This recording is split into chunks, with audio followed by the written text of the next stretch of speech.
नमस्कार, ताल ठोक के देख रहे हैं आप। मैं हूं आपके साथ रोहित सरदाना। माता पिता बच्चों को स्कूल भेजते हैं बेहतर इंसान बनाने के लिए, अच्छी शिक्षा देने के लिए, लेकिन शिक्षा की मजबूरी की आड़ में कुछ शिक्षक उन पर धर्म थोपने लगे। यह खबर देश के किसी दूर दराज इलाके की नहीं है। दिल्ली से महज 115 किलोमीटर दूर हरियाणा के मेवात जिले में एक स्कूल के शिक्षकों पर यह आरोप लगा है। स्कूल के 3 बच्चों का आरोप है कि उन पर जबरदस्ती नमाज पढ़ने और इस्लाम कबूल करने का दबाव उनके टीचर्स ने ही डाला। आखिर सेक्युलर देश में किसी पर धर्म बदलने का दबाव कैसे डाला जा सकता है? धार्मिक स्वतंत्रता देश के हर नागरिक का मौलिक अधिकार है और मेवात की यह घटना उस मौलिक अधिकार पर सबसे बड़ी चोट है। यह देश की एकता और अखंडता पर भी निशाना है। शिक्षा के मंदिर को धर्म परिवर्तन का अखाड़ा बनाना देश की धर्मनिरपेक्षता पर भी हमला है। संसद में मॉब लिंचिंग और अभिव्यक्ति की आजादी पर घंटों बहस होती है, लेकिन धार्मिक स्वतंत्रता पर चोट की इस घटना को लेकर सभी खामोश हैं। मगर जी न्यूज इस घटना पर चुप नहीं रहेगा और यही वजह है कि हमारी टीम ने मेवात जाकर सीधे ग्राउंड जीरो से रिपोर्टिंग की है, ताकि इस घटनाक्रम का पूरा सच देश के कोने कोने तक पहुंचे। और जी न्यूज की खबर की बदौलत ही आज देश भर में धार्मिक आजादी पर हमले की इस घटना की चर्चा हो रही है। लोग पूछ रहे हैं कि शिक्षा के मंदिर में धर्म बदलने का अधर्म आखिर क्यों हुआ। ताल ठोक के आज की बहस इसी मुद्दे पर। हॉस्टल छोड़ दिया नमाज न पढ़ने के कारण।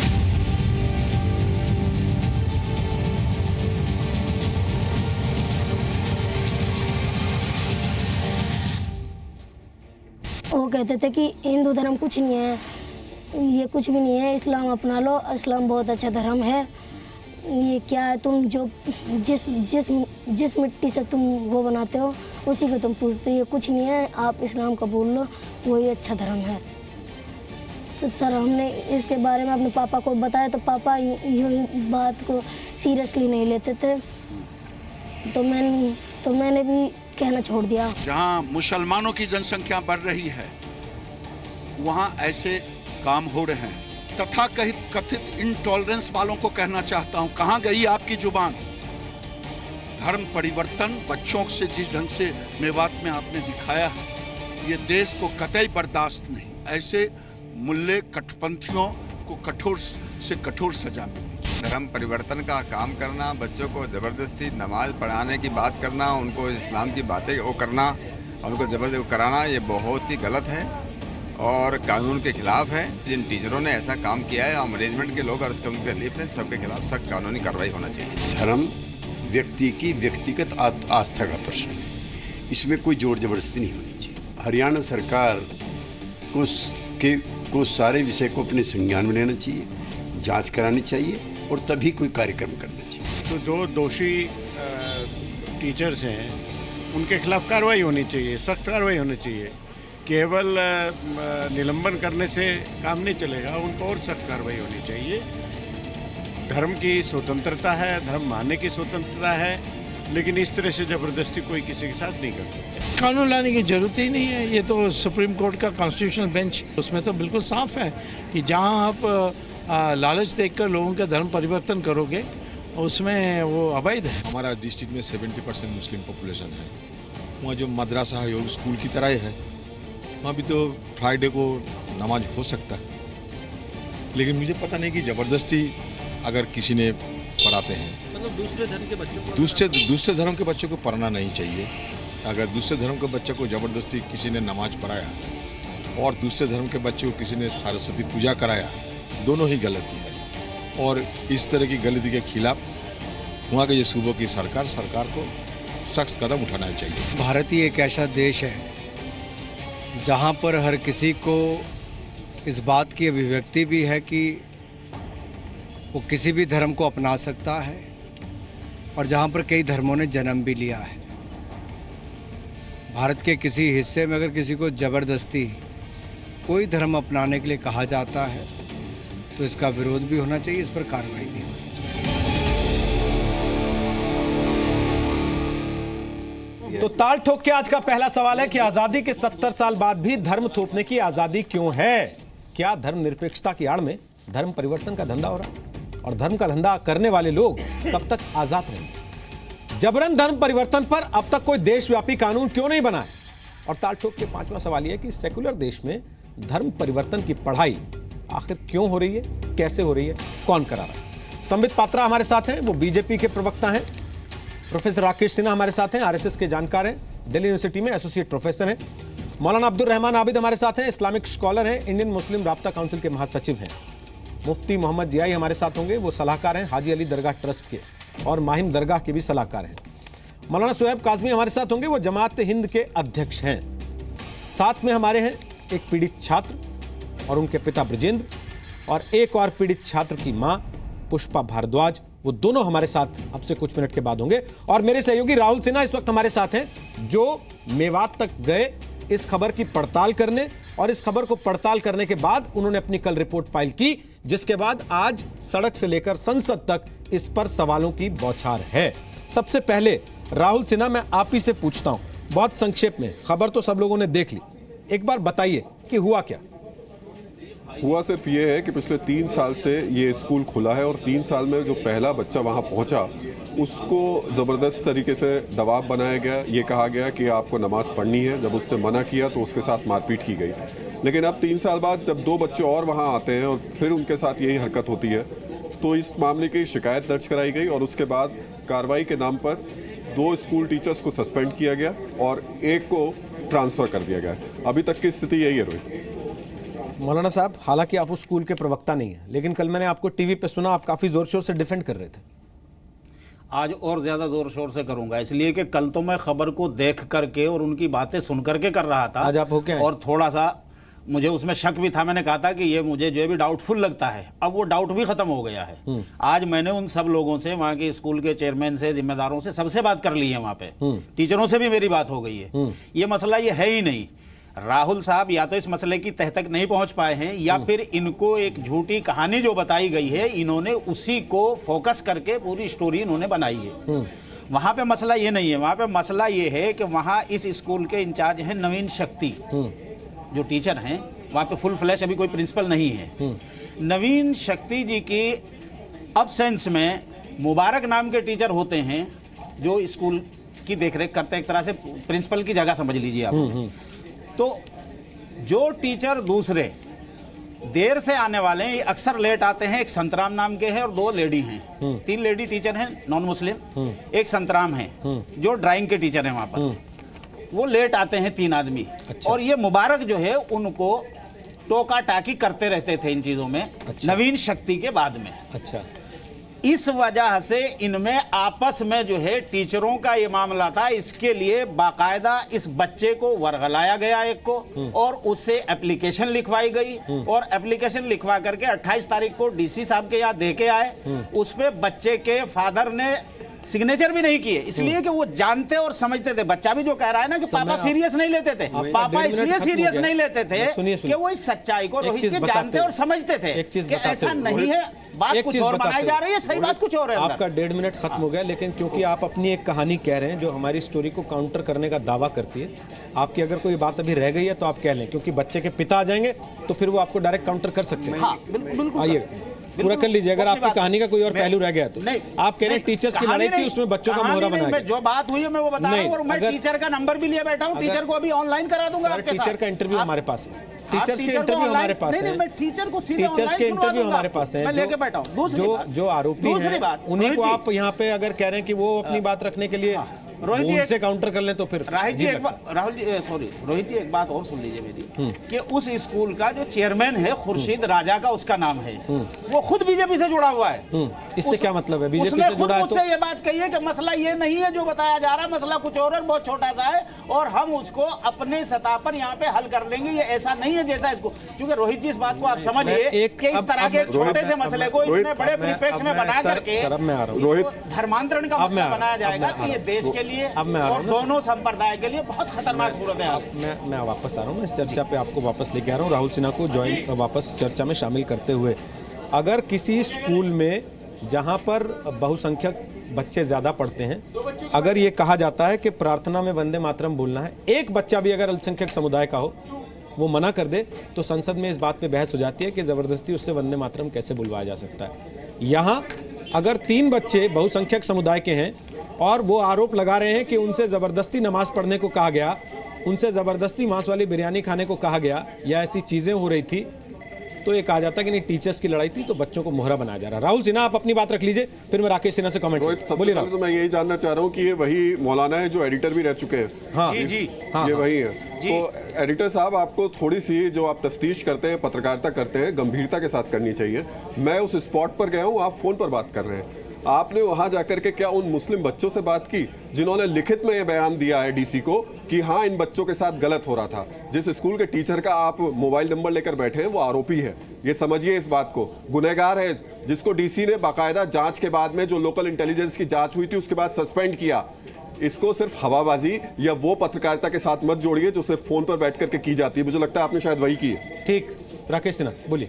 देखिए, मैं जो पॉइंट मैंने उठाया कि अगर एक बच्चा ये कह देता है कि हमसे जबरदस्ती वंदे मातरम बुलवाया जा रहा है तो देश भर में बहस हो जाती है। उससे पहले मैं जो ओरिजिनल एप्लीकेशन है बच्चे का वो मैं पढ़ दे रहा हूँ। इस बच्चे का नाम ओम प्रकाश, कक्षा 9वीं, रोल नंबर 4, 28/7 को ये एप्लीकेशन दिया गया। श्रीमान मुख्य अध्यापक जी, Mewat model public school, Mewat, Marhi Mewat. श्रीमान जी, निवेदन यह है कि मैं आपके स्कूल का 9वीं कक्षा का छात्र हूँ। मैं पहले हॉस्टल में रहता था, मेरे साथ उल्टे काम किए जाते थे, मेरे को नमाज पढ़ाई जाती थी, इस्लाम कबूल करने के लिए कहा जाता था।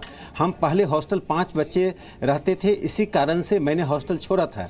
लेकिन मुझे मोइनुद्दीन सर भी परेशान करते हैं और मुझसे कहते हैं कि तुम इस्लाम कबूल कर लो और धर्म के बारे में उल्टा बोला जाता है। धन्यवाद। अब ये बताइए, एक 9वीं क्लास का छात्र, किसी षड्यंत्र का कोई भी पिता अपने बच्चे को इस प्रकार के कंट्रोवर्सी में डालना चाहेगा? हिंदुस्तान का कोई पिता कि अपने बच्चे को कहेगा तुम उस विवाद में पढ़ो जो विवाद का परिणाम अच्छा नहीं होता है? मैं 2 बातें रोहित जी कहना चाहता हूँ। आज मैं जी न्यूज़ चैनल को हृदय से बधाई देना चाहता हूँ। कारण इसलिए नहीं, मैं दुनिया के किसी हिस्से में बैठा रहता है, आज जी न्यूज़ चैनल के अलावा हिंदुस्तान के किसी भी चैनल को ये दिखाई नहीं पड़ रहा है। सवाल एक बच्चे का धर्म परिवर्तन का नहीं है, सवाल 2 बच्चे का धर्म परिवर्तन का नहीं है। जो आइडिया ऑफ इंडिया की बात लोग करते थे, ये आइडिया ऑफ इंडिया पर सीधा प्रहार है। अगर किसी बच्चे को किसी विद्या भारती के स्कूल में मंदिर जाने के लिए बाध्य किया जाता, पूजा करने के लिए बाध्य किया जाता, तो पूरे हिंदुस्तान में इंटॉलरेंस की बात कही जाती। इसलिए मैं कहना चाहता हूं कि आज आप मौलाना साहब, आपको प्रतिवाद करने का पूरा अधिकार है। मैं भगवान से प्रार्थना करता हूं कि प्रतिवाद सही निकले, मैं भगवान से प्रार्थना करता हूं। लेकिन जो राहुल सिन्हा ने इन्वेस्टिगेशन किया है, वो इन्वेस्टिगेशन में दम है, सबस्टांशियल है। आप प्रतिवाद करने से पहले कम से कम ठोस प्रमाण लेकर आते। ठीक, मुफ्ती मंजूर जी आई। एक स्कूल खुलता है 3 साल पहले, उसमें 45 हिंदू बच्चे पढ़ते हैं। आज वो घट के 3 से 4 रह जाते हैं और वो भी आरोप लगा रहे हैं कि हमारे साथ इस तरह की चीजें हुई। क्या इसको केवल ये सोच के कि हमने फोन पे बात कर ली नजरअंदाज कर दें कि बच्चों को मोहरा बनाया गया टीचर्स की लड़ाई में? देखिए रोहित भाई, सबसे पहली बात तो ये है कि इस तरीके की अगर कोई भी हरकत हुई है तो हम उसकी पुरजोर निंदा करते हैं। आज हालात हिंदुस्तान के और जिस कंडीशंस में हम और आप जी रहे हैं कि मानवता जो होती है वो ख़त्म होती जा रही है। मानव के शरीर में शैतान समा चुका है। वो किसी भी समुदाय का हो सकता है और किसी भी धर्म से उसका ताल्लुक हो सकता है। अगर यही शरीर जो मानव का था उसे मानव रहने दिया जाता, इंसान को इंसान रहने दिया जाता, अगर अपने आप को ये शैतान न बनाते तो हिंदुस्तान का ये हाल नहीं होता। कुछ लोग इसको मैनिपुलेट करने की भी कोशिश कर रहे हैं और कुछ लोगों ने अपनी अपनी राय भी इस पर रखी है। मैं बिल्कुल बिला झिझक, बिना किसी डर के और ना ही किसी खौफ के मैं ये कहना चाहूँगा कि वो लोग जिन लोगों ने इस तरीके की वो नीची हरकत की है, ऐसे लोगों को कड़ी से कड़ी सजा दी जानी चाहिए। क्योंकि धर्म नहीं सिखाता है कि किसी के साथ जबरदस्ती की जाए। धर्म ये नहीं सिखाता है किसी के धर्म का अपमान किया जाए। धर्म ये नहीं सिखाता है कि किसी को जबरदस्ती खींच कर ला करके अपने धर्म में लाया जाए। ये इस्लाम का फरीजा भी नहीं है और मजहब ये सिखाता भी नहीं है। मैं पुरजोर अपील करता हूं आपके माध्यम से पूरे हिंदुस्तान के तमाम वो लोगों के साथ जो जिन लोगों के साथ अन्याय हो रहा है और उनके घर वालों के साथ हम खड़े हैं और उनके घर वालों के साथ खड़े होकर के ये कहेंगे कि अगर बेटा आपके साथ कुछ गलती हुई है तो हम आपके साथ खड़े होकर के ऐसे लोगों को जेल के सलाखों के पीछे भेजने के लिए हमेशा तैयार रहेंगे। क्योंकि यही इंसानियत का मजहब है, शैतान मजहब नहीं है इस्लाम, इंसानियत का मजहब है। अगर इंसानियत का मजहब है तो वो सही पैगाम पहुंचना चाहिए। ये मेवात के उलमा ने या वहां के लोगों ने या वहां के मास्टर ने जो नीची और ऊंची हरकत की है, इसको सख्त निंदा करनी चाहिए और उसको जेल की सलाखों के पीछे भेजा जाना चाहिए। रोहित मुफ्ती साहब, आप तो निंदा कर रहे हैं लेकिन मौलाना साहब तो यहाँ डिफेंड कर रहे हैं और वो कह रहे हैं कि साहब ये तो कहानी कुछ और है, आप लोग कुछ और दिखा रहे हैं। मौलाना सुहैब काज़मी, आप कैसे देख रहे हैं इसको? आपने भी पड़ताल की है कि अपने लेवल पे जैसे मौलाना आबिदुर रहमान साहब करके आए हैं? देखिए ऐसा है कि मैं वहाँ गया और मैंने सारे हालात को देखा है, और वहाँ जो सूरत हाल है वो ये है, कुछ ऐसे लोग जो इस्लाम को नहीं जानते, इस्लाम के बारे में उन्हें किसी ने इजाज़त नहीं दी है प्रचार की, प्रसार की, वो लोग आज इस्लाम के ठेकेदार बन गए हैं। और जो है ये जो अगर ऐसा हुआ है, किसी के साथ, बच्चे के साथ ज्यादती हुई है और जो है किसी को धर्म परिवर्तन के बारे में कोशिश की गई है, तो इस्लाम के अंदर ऐसा करना बिल्कुल नाजायज है। किसी के साथ जोर जबरदस्ती करना इस्लाम के अंदर बिल्कुल जायज नहीं है। आप जो बात कह रहे हैं सर, उसमें दो बातें हैं। आपने कहा मैं वहां गया जी, आपने कहा मैं वहां गया जी, तो जो लोग ऐसा कर रहे हैं वो इस्लाम को जानते नहीं हैं जी, ये एक बात है। दूसरी बात आपने कही अगर ऐसा हो रहा है तो आप गए तो आपने क्या पाया? वहां जो लोग कर रहे हैं वो गलत कर रहे हैं कि नहीं कर रहे हैं? इस्लाम में है या नहीं, ये बात का विषय। मैंने ये पाया कि वहां पर जो टीचर्स हैं, अगर जो है उन्होंने इस तरीके की जो अगर कहां सर आप तो गए, तो वहां की जो डीसी हैं उन्होंने बगैर किसी बगैर इंक्वायरी के जो है वो सस्पेंड कर दिया है। इसकी बाकायदा जांच होनी चाहिए की ना सर, इस शख्स को आप नेशनल प्रेसिडेंट हैं जमात हिंद के। हाँ, मैंने वहां गए, जो इंक्वायरी की जांच पड़ताल की, आपने क्या पाया? उसमें ये बात सामने आई है कि ये वाकया हुआ, इसके ऊपर एप्लीकेशन लिखी गई, बच्चे ने जो शिकायत की है, इसके पिताजी ने शिकायत की है। यही तो हमारा सवाल है सर, मगर वाकया हुआ, किसी ने बगैर किसी इंक्वायरी के सिर्फ उसके आधार के टीचर सस्पेंड हुआ या नहीं हुआ सर, ये अलग विषय है। किस इंक्वायरी के आधार पे हुआ ये अलग विषय है। आपकी इंक्वायरी ने कम से कम ये माना कि ऐसा एक वाकया हुआ जिसके बाद बच्चे ने शिकायत की। मौलाना साहब तो फोन पे इंक्वायरी करके बैठे हैं और वो कह रहे हैं कि ऐसा कुछ हुआ ही नहीं, टीचर्स का आपसी झगड़ा था, उसमें बच्चों को बना लिया गया किरदार। मैं चाहता हूं कि ऐसे लोगों को ऐसी सजा मिलनी चाहिए कि वो आने वाले वक्तों के अंदर भारत के अंदर किसी के साथ ऐसी हरकत करने की हिम्मत ना कर सके, जुर्रत ना कर सके। जब आगरा के अंदर कुछ लोगों ने हिंदू धर्म अपनाया था और कहा गया था कि जबरदस्ती अपनाया गया है, हमने उसकी भी निंदा की थी, और आज ये जो वाकया मेवात में हुआ है हम इसकी भी निंदा करते हैं। देखिए, हम बिल्कुल फिर कह रहे हैं धर्म परिवर्तन या धर्म मानना या नहीं मानना ये किसी भी व्यक्ति का निजी अधिकार है, लेकिन जबरदस्ती स्कूल में पढ़ने वाले बच्चों को नमाज पढ़ने के लिए फोर्स करना, उनका धर्म बदलवाने के लिए फोर्स करना, ये गैर कानूनी है। लेकिन संबित पात्रा किसी को सजा नहीं होगी, क्योंकि इस देश में धर्म परिवर्तन के खिलाफ कोई बड़ा कानून ही नहीं है, लोगों को कोई डर ही नहीं है। इसलिए स्कूल में पढ़ाने वाला टीचर बच्चों को फोर्स कर लेता है कि नमाज पढ़ो। देखिए रोहित जी, मैं बड़े ध्यान से सभी मौलवी और मौलानाओं के जो वक्तव्य है वो सुन रहा था। अभी मौलाना जी ने कहा कि यह इस्लाम को नहीं जानते जो लोग ऐसा कर रहे हैं और ये इस्लाम नहीं है। देखिए, ये बड़ा कन्वीनियंट टूल बन गया है कि यह इस्लाम नहीं है। माफ़ करिएगा सभी मौलवी, मौलाना और मुफ्ती साहब, मैं जो सच्चाई कहूँगा, आज जब आतंकवादी पकड़ा जाता है और वह अल्लाह अकबर करके बम फोड़ रहा होता है, तब सभी मौलाना कहते हैं ये इस्लाम नहीं है, ये तो अधर्मी है, ये इनका इस्लाम से कोई लेना देना नहीं है। अब जब आज ये लोग पकड़े गए हैं तो कहते हैं ये भी इस्लाम नहीं है। थोड़े दिन पहले ट्रिपल तलाक पे डिबेट हो रहा था, कह रहे थे नहीं इस्लाम ट्रिपल तलाक जैसे जघन्य चीज को तो मानता ही नहीं है, मगर फिर भी हम ट्रिपल तलाक को रहने देंगे, उसको हटाएंगे नहीं। देखिए, ये बड़ा कन्वीनियंट हो गया कि इस्लाम में नहीं है मगर हम फिर भी चलिए करते रहेंगे, थोड़ा थोड़ा करते ही रहेंगे। दूसरी बात है, आप लोगों ने कहा कि आप धर्म परिवर्तन जिस प्रकार से अभी किया जा रहा है, जबरदस्ती नमाज पढ़ाया जा रहा है, उसके खिलाफ है। मैं हाथ जोड़ के, आप बड़े हैं, आप हम सबसे उम्र में बड़े हैं, शायद ज्ञान में भी मेरे से सब बड़े हैं, मैं आपसे पूछता हूं, चलिए ये तो आप ठीक है, आपने इसके खिलाफ कह दिया। अभी दो लोगों ने अजान के विषय में कुछ ट्वीट किया था, एक सोनू निगम ने ट्वीट किया था और एक सुचित्रा कृष्णमूर्ति ने ट्वीट किया था। उन्होंने कहा था कि जबरन हम क्यों किसी धर्म के बारे में सुने। तो हम लोगों ने ऐसा डिस्कशन किया कि एक व्यक्ति तो ट्विटर छोड़ के हमेशा के लिए चला ही गया, उसने अपना ट्विटर अकाउंट वगैरह बंद कर दिया और उसका जीवन में जिस प्रकार का परेशानी चल रहा है वो हम जानते हैं। दूसरे महिला को भी इतनी धमकी मिली है कि वो भी डरी सहमी बैठी हुई है कानून की प्रोटेक्शन। तो आप बताइए, आखिरकार ये डिस्कोर्स किस प्रकार का डिस्कोर्स है? कहने के लिए निंदा और करने के लिए सब कुछ। ठीक है मौलाना साहब, एक थ्योरी तो आपकी पंक्चर हो गई है, कोई दूसरी थ्योरी है आपके पास? नहीं, मेरे पास अभी कोई पंक्चर नहीं हुई। देखिए, बुनियादी तौर पर यह है कि आप आरोपी को बतौर गवाह लाना चाहते हैं, पहली बात, जिसको सजा मिल चुकी है। नहीं, जो आदमी किसी मामले में पक्ष है, उस पक्ष की बात नहीं लगा हुआ है, बगैर ऐसा किया, आप कह रहे हैं कि वो मेरा गवाह है, उसको फोन पे ले लीजिए। रोहित और जी, मैं भी सबसे रोहित जी। फोन पे बात करके नहीं आया नहीं, हूं। वो गवाह नहीं है, वो ये तो खुद कौन सी विक्टिम फोन है। की पत्रकारिता करते हैं आप? वो तो भाई खुद पक्ष है। आप एक पक्ष की बात नहीं सुनेंगे, दूसरे की अखबार सुन में ऐसे करके निकालते होंगे, मुझे आप लगता है एक फोन पे। मुस्तकिल- मैं पूछ रहा हूँ आपसे, आपसे सवाल है मेरा सवाल आप एक पक्ष की बात नहीं सुनेंगे, आप जवाब देने आए, सवाल पूछने नहीं आपके आए। सवाल का जवाब पूछना मेरी जिम्मेदारी है। बोलिए, बोलिए। मैं पूछ रहा हूँ कि एक जब दो पक्षों में एक मामला है, क्या एक पक्ष की बात सुन करके आप एक निष्कर्ष पे पहुंच जाएंगे या दूसरे पक्ष की बात सुनेंगे? या आप दूसरे पक्ष ये मेरे मौलाना साहब नहीं है तो आपके मौलाना साहब है, बीजेपी के मौलाना साहब है। नहीं, ये मत कहिए अब। ठीक है मौलाना शुएब काज़मी, आप बीजेपी के मौलाना है क्या?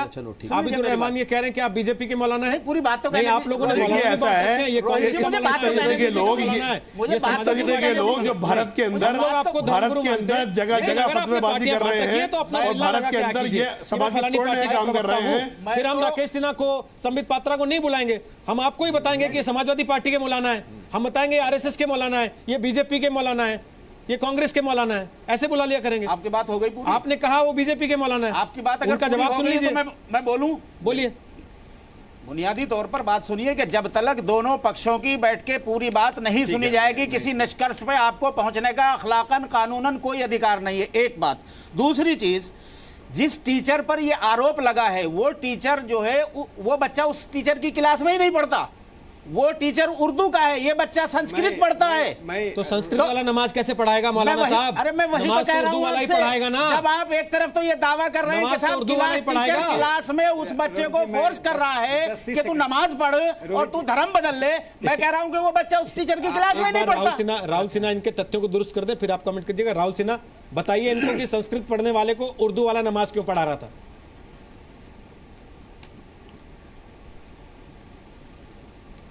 देश के कई पत्रकार दिखाए थे और उसमें कई ऐसे पत्रकार थे जो चूरन बेचते हैं और उसके बाद पत्रकारिता करते हैं। अब जो ये बात कर रहे हैं ना, ये वही दिखाई दे रही है।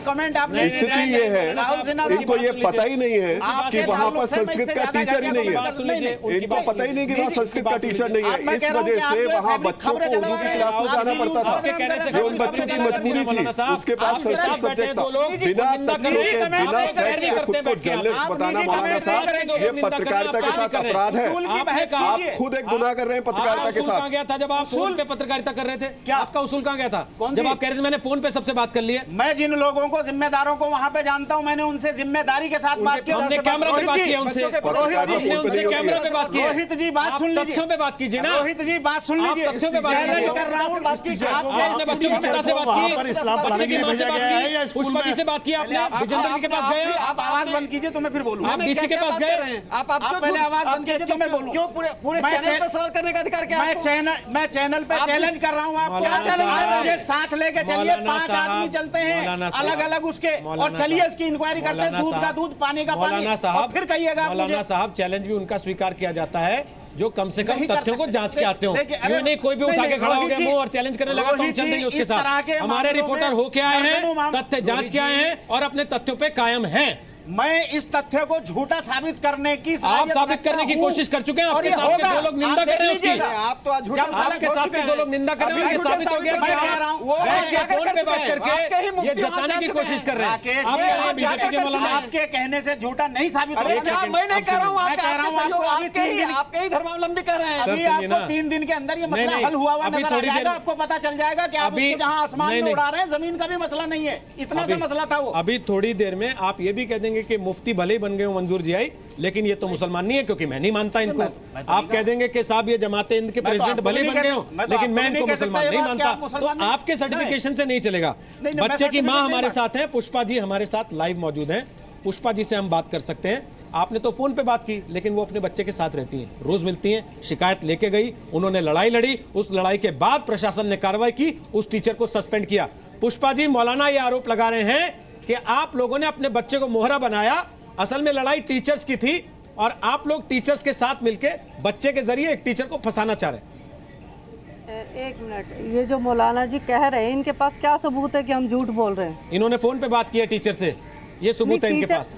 नहीं, क्या इन्होंने स्कूल के जिम्मेदारों से भी अब सुन लीजिए, इनको जिम्मेदार नहीं मानते आप? माँ ये वो भी बच्चे जिम्मेदार है, मानते हैं? तो अब इनकी पूरी बात सुनिएगा। पुष्पा जी पूरी बात कहिए आप अपनी, अब विस्तार से। हाँ जी जी मौलाना जी जरा ध्यान से सुनिए। आप ये कह रहे हो कि हम झूठ बोल रहे हैं, आपके पास क्या?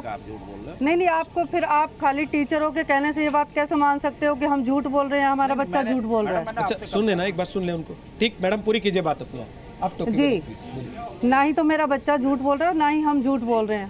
हम अपने बच्चे को मोहरा क्या बनाएंगे ये बताओ? हमारा मकसद क्या है? हमारा मकसद सिर्फ इतना था कि हमारा बच्चा स्कूल में पढ़े, और आप उस चीज़ के लिए मतलब उसको हवा बना रहे हो कि हम झूठ बोल रहे हैं। क्या झूठ बोल रहे हैं हम? आप इस तरह से झूठ कैसे कह सकते हो ये बताओ? एक तो धर्म स्कूल में पहले कह लिया कि मैंने आपको कहा ही नहीं कि झूठ बोल रही है। घटना को आप झूठा साबित कर रहे हैं ना? नहीं जी जी जी, अभी यही तो मसला है ना। अभी आप ये लोग अपनी बात जबरदस्ती कोई माँ है ऐसा। अरे कोई माँ अपने बच्चे को कंट्रोवर्सी में डालेगी? आप उनको बात कर रहे हैं, आप उनको बोलने दीजिए राकेश भाई, उनको बोलने दीजिए पहले। आप ही टोक रहे हैं उनको। बोलिए पुष्पा जी, बोलिए। हाँ जी, मैं ये कहना चाह रही हूँ कि आप ये कह रहे हो कि भाई मैं इस मामले को 3 दिन में झूठा साबित कर दूंगा, तो आपके पास क्या सबूत है? क्या है ऐसी चीज़ें जो आप ये बात कह रहे हो, इतनी बड़ी बातें? ये बताइए आप मुझे। वहाँ इंक्वायरी चल रही है और उस इंक्वायरी की जो सही रिपोर्ट है वो आ जाएगी, वो अपने आप बता देगी कि सही बात नहीं। क्या वो तो है। इंक्वायरी का तो हम भी वेट कर रहे हैं। इंक्वायरी हो रही है तो आप भी वेट कीजिए ना। आप पहले से कैसे कह रहे हो ये बातें? मौलाना शुएब कासमी, पहले से तो नहीं बोल सकते ना आप ये बात कि हम झूठ बोल रहे हैं, अपने बच्चे को मोहरा बना रहे हैं। ठीक पुष्पा जी, मौलाना शुएब कासमी, आप विजेंद्र जी हमारे साथ आ गए हैं, वो दूसरे बच्चे के पिता हैं, उनसे भी हम बात करेंगे। उसके पहले शुएब कासमी साहब, मैं एक सवाल पूछना चाहता हूँ। उन्होंने कहा कि जांच रिपोर्ट आ जाएगी, उसका इंतजार कर रहे हैं। तो जांच रिपोर्ट भी पहले मौलाना साहब सर्टिफाई करेंगे, ये ठीक मानेंगे तो ठीक होगी, नहीं तो गलत, जबकि वो टीचर सस्पेंड हो चुका है एक इंक्वायरी में। देखिए ऐसा है, मेवात के बहुत सारे मास्टर ऐसे हैं कि जिनको पढ़ाने के लिए रखा गया है स्कूलों के अंदर, और वो उन्होंने अपने लिबास ऐसे कर रखे हैं, और जो है स्कूलों को मदरसा बनाने की कोशिश कर रहे हैं ये लोग, और इस्लाम के बारे में जानते नहीं हैं, उनको मालूमात नहीं है, और उन स्कूलों को मेवात के मदरसा बनाने की कोशिश कर रहे हैं। इसी वजह से आज वहाँ पर 50 में से 3 बच्चे रह गए हिंदू समुदाय के। तो मेरी ये अपील है आपके माध्यम से, इस किस्म के जितने भी मास्टर हैं जो वहाँ पर इंग्लिश, मैथ, साइंस पढ़ाने के लिए रखे गए हैं, उनकी इंक्वायरी होनी चाहिए कि वो अपने कर्तव्य को निभा रहे हैं या जो है कुछ और कर रहे हैं। ये वाकया अगर सच्चा है और इसके अंदर जो जांच हो रही है और जो है इस पे ये तमाम चीज़ें सही बैठती हैं, तो इनके खिलाफ सख्त कार्रवाई हो। इसके अलावा और भी बहुत सारे इदारे ऐसे हैं मेवात के अंदर जिनका पढ़ाई का ग्राफ बिल्कुल खत्म हो चुका है। और मास्टर, एक सवाल करूं जी, क्या दाढ़ी टोपी में, हाँ बताइए जी, सुन लीजिए, आपके जैसा या मेरे जैसा लिबास पहन करके टोपी दाढ़ी के साथ स्कूल में टीचर होना क्या कानूनन जुर्म है? क्या पाबंदी है क्या हमारे हिंदुस्तान के कानून में? धर्म की कानून जुर्म नहीं है, मगर वहाँ उसको मैथ पढ़ाने के लिए भेजा गया है, साइंस पढ़ाने के लिए भेजा गया है, उसे इंग्लिश पढ़ाने के लिए भेजा गया है। कल को अगर किसी प्राइवेट स्कूल में कोई टीचर धोती पहन के, जनेऊ पहन के जाएगा तिलक लगा के, आप कहेंगे हम पंडितों से नहीं पढ़वाएंगे, जो मर्यादा है, जो आप कहेंगे कि ये प्राइवेट स्कूल है, शिक्षा का ठिकाना नहीं है। तीसरी क्लास में स्कूल में धोती वाले, कुर्ते वाले टीचर से पढ़ा है, तो भारत का लिबास है। तिलक वाले से पढ़ा है, मैंने पढ़ा है, धोती भारत का लिबास है। राकेश भाई मैंने पढ़ा है। मुफ्ती मंजूर जी आई, मुफ्ती मंजूर जी आई, बहुत देर से हाथ उठाएं। जय साहब अपनी बात रख लीजिए, उसके बाद संबित पात्रा और फिर एक बच्चा ओम प्रकाश हमारे साथ है, उसके पास भी चल रहा है पढ़ाने के लिए, ना कि इस्लामी तालीम देने के लिए। रोहित भाई, संबित भाई ने बार बार इस बात का इरादा करके उन्होंने बताया है कि वो लोग जो टोपी पहनते हैं या कपड़े पहनते हैं या इस्लाम के नाम पर बम फोड़ते हैं, मैं आपको उनको बार बार बता दूं कि ये हर समुदाय के अंदर में है। जैसा कि मैंने कहा कि मानवता के भेष के अंदर भी ये शैतान पनप रहे हैं, वो दोनों समुदाय के अंदर में पाए जाते हैं, वो हिंदू हो या मुसलमान हो। अगर मुसलमानों के अंदर में ऐसे लोग पाए जाते हैं तो आपके हिंदू भाइयों के अंदर में भी ऐसे लोग पाए जाते हैं, सिख और ईसाइयों में भी लोग ऐसे पाए जाते हैं। तो इस तरीके की भावनाएं हर किस्म के लोगों में पाई जाती है। लेकिन याद रहे, हर उस अच्छाई की ताजीम करनी होगी और बुराई की मजम्मत करनी होगी। एज अ इंसानियत रोहित सरदाना साहब भी कहेंगे और न्यूज़ चैनल के हवाले से भी दुनिया जानती है कि अच्छाई की ताजीम होनी चाहिए और जो बुराई हो रही है उसको जिल्लत का सामना करना पड़ेगा। अगर उस शख्स ने ऐसा किया है, वो शख्स जो अपने आप को मुसलमान कहता है और बच्चों को धर्म परिवर्तन करवाता है, अगर ऐसा उसने किया है तो उसके ऊपर कड़ी मजम्मत हम करते हैं। लेकिन अगर उसने नहीं किया है तो उसके साथ नाइंसाफी भी नहीं होनी चाहिए। इस तरीके से अभी हमारे भाई ये कह रहे थे कि उनके ऊपर में तोहमत लगा दी गई, अब केस चल रहा है, जब तक केस फाइनल ना हो जाए, पता ना चल जाए कि मुजरिम है या नहीं, अभी तो मुलजिम है वो, उसके ऊपर इल्जाम आयद किया गया है, अगर वो मुजरिम साबित हो तभी तो हम लोग मिलकर के उनको कटघरे में खड़ा करें। अभी तक तो वो मुलजिम है, उसके इल्जाम को आयद होने दीजिए, उसके बाद हम बात करेंगे तो ज्यादा मुनासिब होगा। ठीक है सर, हमारे साथ एक बच्चा है ओम प्रकाश, और हमारे साथ एक और बच्चा है, वो पुष्पा जी के बगल में बैठा हुआ है। पहले मैं ओम प्रकाश जिन्होंने कंप्लेंट की, जिनकी कंप्लेंट राकेश सिन्हा जी ने पढ़ के सुनाई, जरा उनसे बात करने की कोशिश करता हूं। ओम प्रकाश, मेरी आवाज अगर आपको आ रही है तो आपने ये शिकायत परेशान होके की या आपको किसी टीचर ने भड़काया था कि आप उर्दू पढ़ाने वाले के खिलाफ शिकायत करो, इसलिए आपने शिकायत की? नहीं सर, पहले हमारे साथ सागर थे सर, अभी सर तो सर उन्होंने पहले शिकायत दी, फिर संतराम सर ने बोला कि अगर आपके साथ भी ये जाती हुई है तो आप भी इस लेटर में लिख सकते हो। तो मैंने लेटर में लिख दिया, तो लेटर में लिख दिया सर, तो फिर पहुंच गया सर। अब सर पहले सर हम हॉस्टल में रहते थे सर 2014 में सर, तो वहाँ पर सर वो क्या नाम है, आरिफ सर वार्डन थे सर जी। तो वो कहते थे कि एक बार उन्होंने कहा कि नमाज पढ़ो और जो नमाज ना पढ़े उसे मेरे पास ले आना। तो मैंने कहा कि तो उसी के कारण मुझे 2 थप्पड़ भी लगे। तब 2015 में मैंने हॉस्टल छोड़ दिया, और हॉस्टल छोड़ दिया फिर मैं अप डाउन करने लगा। तो उर्दू वाले सर मोइनुद्दीन सर हमारे संस्कृत के टीचर नहीं थे, तो हमारे सर हम अपनी क्लास में बैठ जाते थे सर, तो उर्दू वाले सर धर्म के बारे में गलत बोलते थे। क्या बोलते थे? तभी मैंने सर ये करा कि ऐसा ये हिंदू धर्म कुछ नहीं है, इस्लाम अपना लो, इस्लाम बहुत अच्छा धर्म है, कि जिन मूर्तियों को तुम बनाते हो उन्हीं को पूजते हैं, ऐसा कुछ नहीं है, इस्लाम बहुत अच्छा धर्म है, इस्लाम को अपना लो। मौलाना साहब, छोड़ दीजिए दाढ़ी, छोड़ दीजिए टोपी, भूल जाइए तिलक, धोती, कुर्ता, सलवार, पजामा, सब भूल जाइए। टीचर जो पढ़ाने के लिए जा रहा है, ये पढ़ाने जाता है कि बच्चों को क्लास में? इस पे तो सवाल कीजिए कम से कम, इस पे तो शर्मिंदा होइए कि कोई आपके धर्म को बदनाम कर रहा है। मैं ये कह रहा हूँ, देखिए बुनियादी तौर पर जो बात उन्होंने कही, मुफ्ती मंजूर ज़ियाई ने भी कही, शोएब साहब ने भी वही बात कही, जो आदमी इस्लाम का जानकार है वही तो इस्लाम के लिए तबलीग कर सकता है। अभी तो आप उसकी पैरवी कर रहे थे जोर शोर से। वो करूंगा, फिर करूंगा, इस्लाम का जानकार नहीं है, फिर करूंगा, ऐसा कर रहा होगा, फिर करूंगा, तो उसको बढ़ाना नहीं मैं फिर करूंगा, मैं फिर पूरी बात तो क्या करेंगे आज तो आप पूरी आप लोग नहीं बोलने देना चाहते, पूरी तरह से आप पूरी तरह से एक्सपोज हो रहे हैं।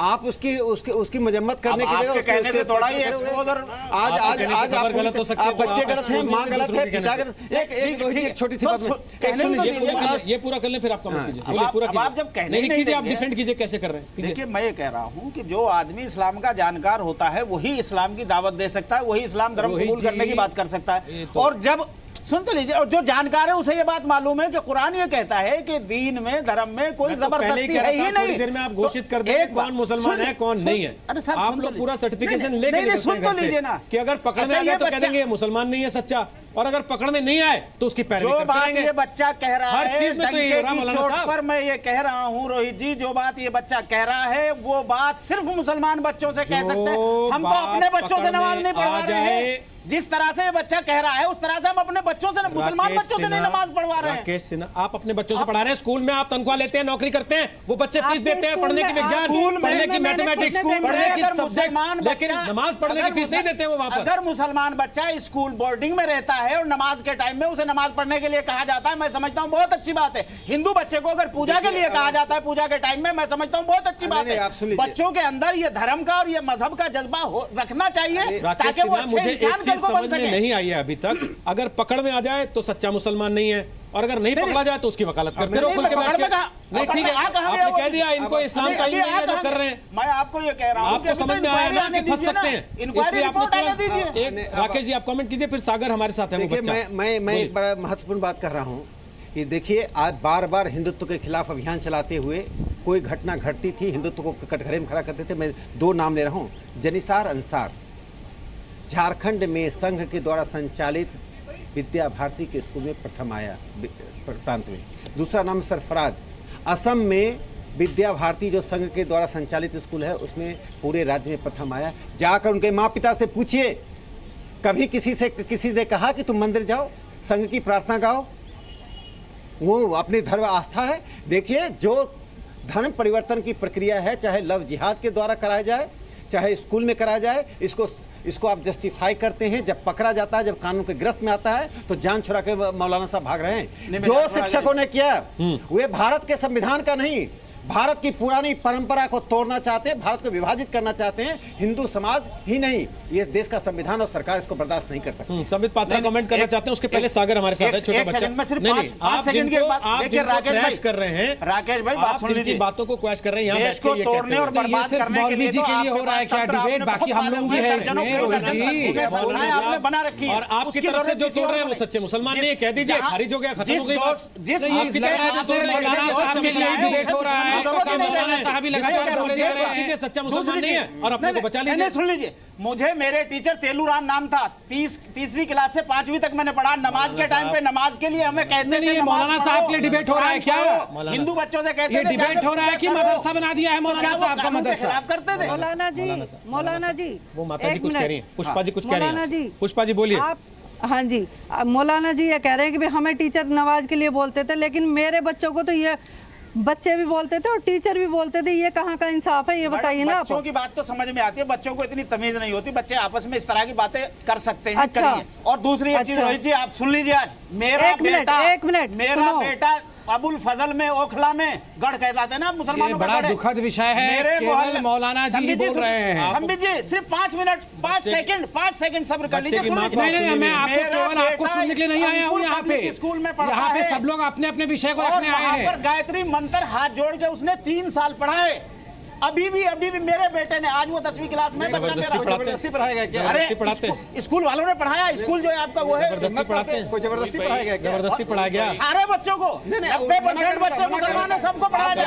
हमने तो हंगामा नहीं किया, मैं आपको एक्सपोज क्यों करना चाहता, हमने तो हंगामा नहीं किया। आप धर्म संकट में पड़ गया, पढ़ा दीजिएगा। अगर मुसलमान बच्चों को वो टीचर नमाज के लिए संकट में पड़ गया, हमारे बच्चों ने हाथ जोड़ के चिल्लाने से नहीं होगा, चिल्लाने से नहीं होगा।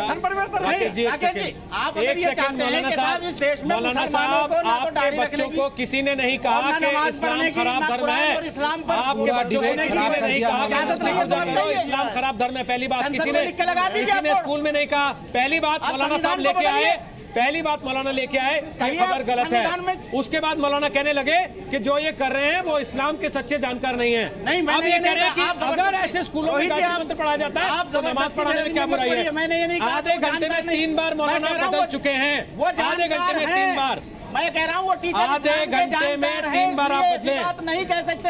आधे घंटे में 3 बार आपने बात बदली है। अब जरा उन बच्चों को सुन लीजिए। मैं फिर कह रहा हूँ, बहुत चिल्ला लिया, बच्चों को सुन लीजिए। अब आपने बहुत चिल्लाया, बच्चों को सुनिए। इसको फिर क्लियर करूंगा। आपकी आवाज बंद है, अब बच्चे बोलेंगे। मौलाना जी आप कुछ क्लियर नहीं कर सकते, चिल्लाते रहिए, आवाज नहीं जा जवाब ही नहीं है हमारी बातों का। आप अपना समय जाया कर रहे हैं, इसलिए ऐसी बात नहीं कर सकते। आप अपना समय जाया कर रहे हैं। अब आपकी आवाज नहीं जाएगी, अब हम बच्चों से बात करें। सागर हमारे साथ है और ओम प्रकाश हमारे साथ है। संबित पात्रा थोड़ा सा रुकिए और इन बच्चों को सुनिए जरा। सागर, यस सर, क्या शिकायत थी आपकी, बताइए जरा क्या हुआ था? सर जैसे कि बच्चे हमसे कहते थे, दबाव देते थे कि तुम इस्लाम कबूल करो, हिंदू धर्म में कुछ नहीं रखे तो आप ढोंग करते हो ऐसी पूजा में, आप इस्लाम कबूल करके देखो सवाब मिलेगा। ऐसी टीचर्स, मोइनुद्दीन सर ये जैसे पढ़ाते थे, उर्दू के टीचर हैं, पढ़ाते पढ़ाते इस्लाम पे आ जाते थे कि इस्लाम बहुत अच्छा है, आप इस्लाम कबूल करके देखो। इन्होंने घनी बार हमसे भी कहा था। ये तो कह रहे हैं कि एक सेकंड मौलाना साहब, आप वकील ना बनिए प्लीज। आप तो खुद कटघरे में, आप मैं तो पूछ रहा हूँ ना, उस बच्चे से पूछ लीजिए क्या ये उर्दू पढ़ता था? बच्चे से पूछने के लिए मैं हूँ ना, बच्चा उनकी क्लास में उर्दू पढ़ने जाता था। बच्चे से पूछने के लिए मैं हूँ ना। अरे साहब ये पूरा षड्यंत्र रचा गया है। बताया तो आपको समझ में नहीं आया? षड्यंत्र रचा गया है, बताया तो समझ में नहीं आया।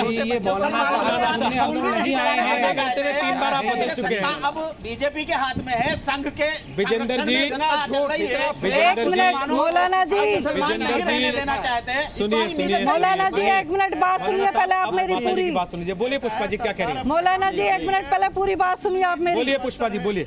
जी मैं एक मिनट एक बात क्लियर करना चाहती हूँ कि मेरा ना ही तो कोई राजनीति से कोई मतलब है, ना ही मेरा जाति धर्म से कोई मतलब, मेरा मतलब है सिर्फ शिक्षा से। एक बात बताइए, कोई टीचर स्कूल में जा रहा है पढ़ाने के लिए, टीचर को हम गुरु मानते हैं, पहला गुरु माँ बाप होता है, दूसरा गुरु टीचर होता है। अगर टीचर इस तरह की बातें करेगा तो हम बच्चों को कहाँ भेजेंगे? आप बातें कर रहे हो बड़ी बड़ी, लेकिन आपके पास जवाब नहीं है कुछ भी। मैडम, आपके बच्चे का मसला हल हो गया। इसी चैनल ने अभी दिव्यांग के लिए जो खबरें दी जा रही है 3:30 बजे, अभी जी न्यूज पे ही खबर मैंने सुनी है कि उन बच्चों के एडमिशन के फॉर्म भरे जा रहे हैं, वहाँ पर सॉल्व होने जा रहे हैं। एक मिनट आप पहले पूरी मेरी बात सुनिए। एडमिशन कब हुआ? एडमिशन मेरे बच्चे का आज हुआ। एक मिनट पहले पूरी बात सुनिए मेरी। एडमिशन आज हुआ है, मेरा बच्चा 22 तारीख से घर बैठा है। क्यों बैठा था? अगर आपके टीचरों की गलती नहीं थी, प्रशासन को अगर गलती नहीं दिखाई थी, एक एडमिशन के लिए इतना बड़ा हंगामा नहीं मचवाना था। एडमिशन की बात नहीं है मेरे बच्चे जाते, चेयरमैन के पास जाते, मैं गई थी, उसके बाद जाते। आप जो है इसको हिंदू मुसलमान का मसला है, आपको मालूम है इसका नुकसान। सुनिए, ट्रेन की सीट के लिए आप देश भर में करवा देते हैं, ट्रेन की सीट के लिए आप देश भर में करवा देते हैं, ट्रेन की सीट के लिए। उसके बाद कहते हैं बच्चा घर क्यों बैठा था, उसको डीसी के पास ले जाते हैं। आप लोग इस चीज को समझ नहीं रहे। एक सेकंड मौलाना साहब, मौलाना साहब आपके पास कोई जवाब नहीं है, इसलिए आप मौलाना साहब धमकियां देना बंद कीजिए। मौलाना साहब धमकियां देना बंद कीजिए। मौलाना आपकी धमकियों से देश में आग नहीं लगने वाली है। सच्चा आदमी कभी दबता नहीं है, सच बोलने वाला कभी नहीं दबता। सच्चाई कभी दबती नहीं है। एक एडमिशन के मामले को आप मौलाना जी एक सेकंड रुक जाइए। एक मिनट, आप चिल्ला ज्यादा रहे हैं, बातें कम कर रहे हैं, आप जवाब कम दे रहे हैं। चिल्ला ज्यादा रहे हैं, बात कम कर रहे हैं। पानी आएगा, पानी तो बार बार आप तरीके से बात करिए, आपको हर बात का जवाब मिलेगा। अपनी बात पूरी कीजिए। मैडम आपसे रुक जाइए, आप तो कटाकी नहीं कीजिएगा, आप उनको पूरा करने दीजिए। मैं आपसे कोई बात पूरी कीजिए, अब टोकिएगा। हाँ जी, आप अपनी बातें तरीके से रखें, ये कोई तरीका नहीं है किसी से बात करने का। और मेरा एडमिशन का कोई मसला नहीं है। प्लीज मौलाना साहब उनको पूरा करने दीजिए, बोलिए जी। मेरा कोई जाति धर्म का कोई मैटर नहीं है। मेरा बच्चा स्कूल जाता, मैंने स्कूल जाने के लिए तो एडमिशन कराया था। मैंने बीच में क्यों निकाला? क्योंकि वहाँ मेरे बच्चे को दिक्कत हो रही थी। दिक्कत नहीं होती तो मैं अपने बच्चे की 1 साल क्यों खराब करती? मेरे को क्या बेनिफिट है उस स्कूल से निकाल के मैंने दोबारा पैसे लगाए? क्या आप भर रहे हो मेरे बच्चों की फीस, या मुझे कोई बेनिफिट है जो आप इस तरह की बातें कर रहे हो? धर्म को लेके आ रहे हो। धर्म निरंतर का तो ये टीचरों ने किया है, आप लोग करते हो इस तरह की बातें। हम मेवात में रह रहे हैं, 40 साल मुझे भी हो गए वहाँ देखते देखते। मैं भी सारी चीज़ों को जानती हूँ, देखती हूँ। ये क्या मतलब हुआ कि आपको बेनिफिट है, ये फ़ायदा है, ये बच्चे को मोहरा बना रहे? हम अपने ही बच्चे को मोहरा बनाएंगे? आप अपने बच्चों को बनाओ ना, जब पता चलेगा आपको। सर माने चाहिए मौलाना साहब। आपको बोलने के लिए, आपको बोलने की तमीज नहीं है और आप बोल क्या रहे हो? मौलाना साहब, आप मौलाना साहब हो के इस तरह की बातें कर रहे हो, आपके शिशु मंदिर में आप लोग चिल्लाइए मत। अरे छोड़िए, आप क्या कर लेंगे? ये हिंदुस्तान है। अरे हिंदुस्तान ये हिंदुस्तान है, आपकी जागीर नहीं है। हिंदुस्तान मैं मालिक हूँ, मैं मालिक हूँ इस मुल्क का, हिंदुस्तान का मैं मालिक हूँ। मौलाना साहब पाकिस्तान की बातें कर रहे हैं। आप ये समझिए कि आप चिल्ला के मुझे मेरी आवाज नहीं बंद कर सकते। आपके चिल्लाने वाली आवाज बंद नहीं होगी। मौलाना अगर आप सलीके से बात नहीं करें तो मैं ब्रेक। सलीके से बात कीजिए। अगर आप तरीके से बात नहीं करें, अगर आपको लगता है 3 बार पलट जाने के बावजूद आप अपनी बात साबित नहीं कर पा रहे, नोट लिखे हुए मौलाना डीसी के पास ले जाइएगा। सुनिए, पुष्पा जी मौलाना की आवाज बंद है। पुष्पा जी आपकी आवाज सुन रही है, आप बोलिए क्या बोलना चाहती हैं? आपको गवाह बनना पड़ेगा। मौलाना आपकी आवाज बंद है, पुष्पा जी बोलिए।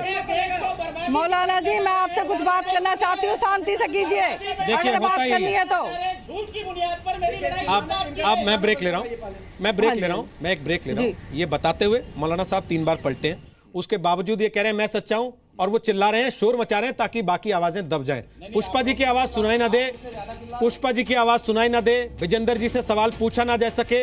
एक मौलाना साहब को उन्होंने साबित कर दिया, पहले से ऐलान कर दिया कि ये तो बीजेपी के मौलाना है, दूसरे को थोड़ी देर में कह सकते हैं कि ये सच्चा मुसलमान नहीं है, जैसे वहां उर्दू पढ़ाने वाले सच्चे मुसलमान नहीं है, इन्होंने घोषित कर दिया है।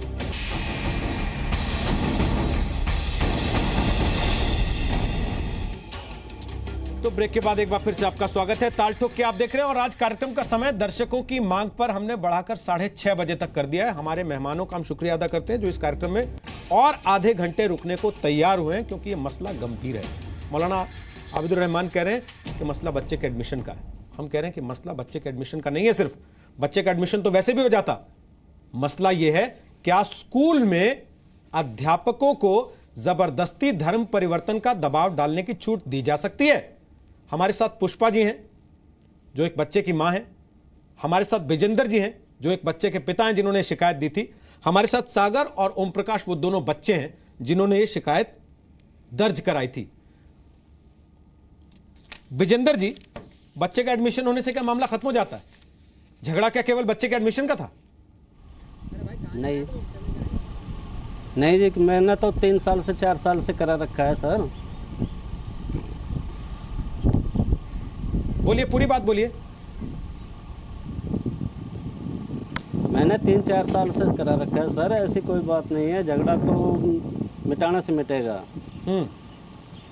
झगड़ा क्या है सर? मेरे बच्चे ने जो पहली बात यह है जी, मेरे बच्चे ने मेरे को बताया इसके बारे में, धर्म के बारे में। मैंने इसको इग्नोर नहीं किया। मैंने कहा बेटे तेरे को पढ़ना है, मैंने पढ़ाना है, अकेला लड़का है तू।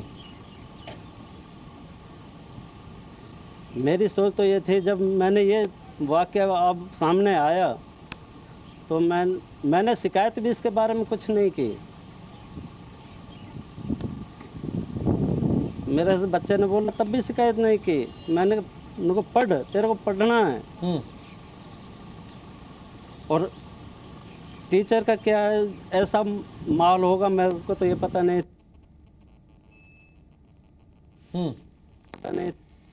पुष्पा जी, मामला क्या केवल बच्चे के एडमिशन का है? जी नहीं, बच्चे के भविष्य का है, देश के बच्चों का है। मेरे अकेले बच्चे का नहीं है ये। मेरे अगर अकेले बच्चे की कोई बात होती तो मैं एडमिशन किसी भी स्कूल में करा देती। लेकिन बात सारे देश के बच्चों की है, बात टीचर की है, बात बच्चे और टीचर के बीच की बात है कि टीचर का क्या धर्म है।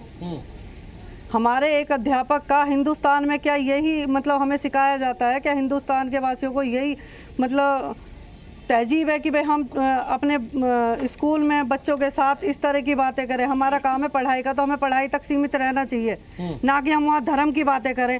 आप लेक्चर दे रहे हो, लेक्चर देते देखते आप अपने धर्म के बारे में बातें कर रहे हो, तो इसका क्या मतलब है? बच्चे को मतलब उसके दिमाग को पलटा जा रहा है, उसके दिमाग के अंदर ये बातें डाली जा रही हैं कि भाई इस्लाम क्या है, जबकि मेरे बच्चे को तो हिंदू मुस्लिम के बारे में कुछ पता ही नहीं था, क्योंकि मेरा बच्चा कभी घर से बाहर नहीं निकला। मैंने हमेशा अपना बेटा भिवाड़ी पढ़ाया, तो मैं पहली बार मैंने किसी कारणवश इस स्कूल में डाला कि भाई Mewat model school English medium है, सरकार ने हमें सुविधा दे रखी है। मेवात के लिए ये 7 स्कूल खोले गए हैं। तो ये जो स्कूल खोले हैं ये गरीब बच्चों के लिए खोले हैं कि भाई जो बच्चे पिछड़ा वर्ग है उसमें इन बच्चों का एडमिशन हो। हेलो, इन बच्चों का एडमिशन किया जाए और इन बच्चों को अच्छी शिक्षा मिले। सरकार भी इसी बात के पैसे देती है इस MDA को कि भाई बच्चों को अच्छी शिक्षा मिले और मेवात का एक सुनहरी भविष्य हो। लेकिन मेवात को इन लोगों ने एक पाकिस्तान के रूप में बदल दिया है। जो अभी मौलाना साहब कह रहे थे कि भाई ये बच्चे का इस्तेमाल किया जा रहा है, क्या एक माँ एक पिता अपने बच्चे का किस चीज़ में इस्तेमाल करेगा ये बताओ? मैंने इसको इसीलिए पैदा किया था क्या मैं मतलब भाई हिंदू और मुस्लिम की बातें करके मैं अपने बच्चे का 1 साल खराब करूँगी? यहाँ धर्म की बातें आई हैं तब हमने इसको निकाला है। मैं 22 तारीख को निकाल के लेके आई हूँ मेरे बच्चों को। क्यों लेके आई हूँ? मजबूरी में लेके आई हूँ। मेरा बेटा रोने लगा, मेरे बेटे को मारा है बच्चों ने। चलो एक मजाक में बात कर रहे हैं बच्चे, वो तो एक हम भी इग्नोर कर देंगे, और मैंने इग्नोर किया भी है। मैंने जो 1.5 महीने मेरे बच्चे को रखा है वो इग्नोर ही किया था। मेरे बेटे ने, मेरी बेटी है बड़ी, उसको बताया है, मुझे डायरेक्ट बताया भी नहीं, क्योंकि इसको ये पता था कि मेरी मम्मा इस चीज़ की विश्वास नहीं करेंगी और मुझे स्कूल से नहीं निकालेंगी। तब मेरी बेटी ने मुझसे कहा अगर आप भैया को चाहते हो और भाई की जिंदगी चाहते हो तो आप उस स्कूल में नहीं डालोगे, चाहे आप किसी सरकारी स्कूल में डाल दो। मेरे लिए तो ये बहुत शर्म की बात है कि मुझे मतलब आज मैं इस स्टेज पर आ गई कि मैं आप लोगों का शुक्रिया अदा करना चाहती हूँ जी न्यूज़ का कि आप लोगों ने मेरी समस्या सुनी और आपने पूरे देश को ये बातें सुनाई। पूरे हिंदुस्तान को रुलाया है आपने। जी जी जी। सागर पूरे देश सागर मेरी आवाज आपको आ रही है? Yes sir. सागर, क्या ऐसा होता था कि क्लास में पढ़ाते पढ़ाते टीचर धर्म की बात करने लगते थे? Yes sir. मोइनुद्दीन सर पढ़ाते पढ़ाते, उर्दू टीचर है, पढ़ाते पढ़ाते अंदर आते के साथ ही है ना, पहले तो पूछते काम, उर्दू का काम आपने क्या ले रखा है, उर्दू या संस्कृत? हमने कुछ नहीं ले रखा सर जी। तो हमसे बोलते नहीं थे। जैसा उर्दू के लेक्चर आते हैं तो पढ़ाते पढ़ाते वो इस्लाम में चले जाते हैं और ऐसे ऐसे बात कह जाते हैं कि उस सुनने में भी शर्म की बात है। गाली देते थे। ओम प्रकाश आपसे क्या कहते थे? हमसे सर हमारे साथ भी ऐसे ही किया जाता था सर। क्या कहा जाता था? तो सर हमने सर गाली भी दी जाती थी सर, और ऐसा बोला जाता था कि उसे सुनने में भी अच्छा नहीं लगता सर। राहुल सिन्हा, ट्रेन की सीट पे झगड़ा होता है तो देश की संसद में बहस होती है कि बीफ की वजह से मॉब लिंचिंग हो रही है। एक लड़की को बंबई में मकान से निकाल देता है मकान मालिक, तो ये कहा जाता है कि मुसलमानों के लिए रहने के लिए जगह नहीं दी जा रही है, ये देश इतना असहिष्णु हो गया। लेकिन जब बच्चों के ऊपर स्कूल के अंदर धर्म बदलने का दबाव डाला जाता है तो कहते हैं कि ये बच्चे के एडमिशन का मामला है, इसको धार्मिक रंग क्यों दे रहे हो? रोहित, इससे बड़ी त्रासदी और विडंबना की बात हो नहीं सकती। और ये स्थिति तब है, ये बच्चे पिछले 10 दिन से इस तरीके से परेशान थे। आप हालात देख रहे हैं देश की मीडिया का भी, किसने किस तरीके से इस मामले को उठाया। मौलाना साहब आपके साथ बैठे हुए हैं जो कि बाकायदा एक प्रोपोगेंडा चला रहे हैं। वो प्रोपोगेंडा इस वक्त मेवात में भी कुछ लोगों ने उठाया हुआ है और प्रशासन पर दबाव बनाने की कोशिश की जा रही है कि उन टीचरों को बहाल किया जाए, उन टीचरों को बेकसूर साबित किया जाए। और मुझे लगता है कि अगर अब भी सरकार ने कोई सख्त कदम नहीं उठाए तो जो संदेह जा रहा है और जिस तरीके की बात मौलाना ने अभी कही कि 3 दिन में रिपोर्ट आ जाएगी और चीज़ें साफ हो जाएंगी, तो कहीं दबाव के तहत किसी रिपोर्ट को बनाने की तैयारी तो नहीं की जा रही है। मौलाना साहब के पास में रोहित, मौलाना साहब के पास में जो बातें हैं, जो तथ्य हैं, मैं एक एक करके सिर्फ कुछ चीज़ें पूछ लेना चाहता हूँ। मैं ग्राउंड लेवल पर गया, 48 घंटे वहाँ पर बिताए, लगातार 2 दिन गया, 1 दिन में या 1 घंटे में जाकर के वहाँ से करके वापस लौट नहीं आया चीज़ों को। इनको क्या ये बात पता है कि डीसी ने इन 3 टीचरों के खिलाफ जो कार्रवाई की वो किस वजह से की, किस बिना पर की, किस सबूत पर की? क्या मौलाना साहब को पता है ये बात? जी बताइए, पता है आपको? रोहित जी, हम बात बोल सकते हैं कि केवल मौलाना जी का ही जवाब देने वाला है, सरकार आपकी है। आऊंगा आपके पास निश्चित तौर पे, क्योंकि आपकी सरकार तो चुप है 4 दिन से। नहीं, आप मौलाना जी को कुछ मत बोलिए, पात्रा जी को ही डांट दीजिए। नहीं सर, आप डांटिए हम ही लोगों को। इनको रोकना भी आप ही का काम है। अगर ये कर रहे हैं वहाँ पे, जैसा पुष्पा जी कह रही है कि पाकिस्तान बना के रखा है। नहीं, कोई नहीं।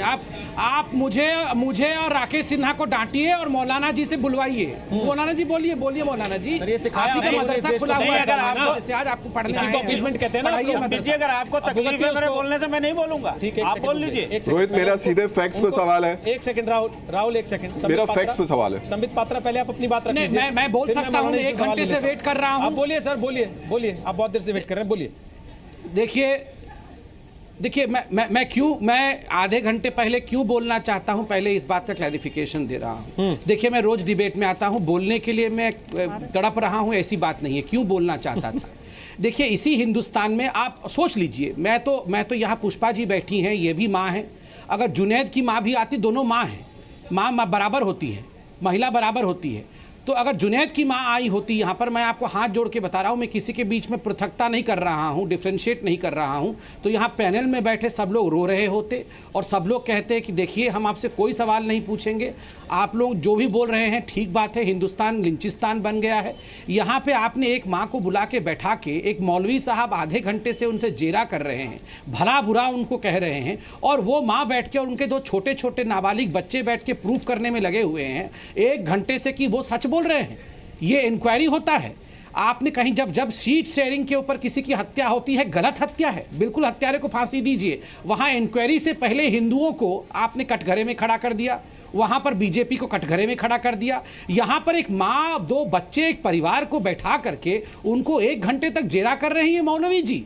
दूसरी बात है, इस्लाम के ऊपर डिबेट हो रहा है। इस्लाम को हम बहुत रेस्पेक्ट करते हैं, उतना ही रेस्पेक्ट करते हैं जितना हिंदुइज्म को करते हैं। मगर मैं एक सवाल पूछता हूं, यहाँ तमाम मौलवी बैठ के बोल रहे हैं ये सब इस्लाम के खिलाफ है, इस्लाम अलाउ नहीं करती है कन्वर्ट करना, इस्लाम अलाउ नहीं करती है ऐसा करना, वो करना, ये करना। बहुत अच्छी अच्छी बातें कर रहे हैं। अरे इस्लाम तो अलाउ नहीं करती है, जहाँ मंदिर था उसके ऊपर मस्जिद बना देना।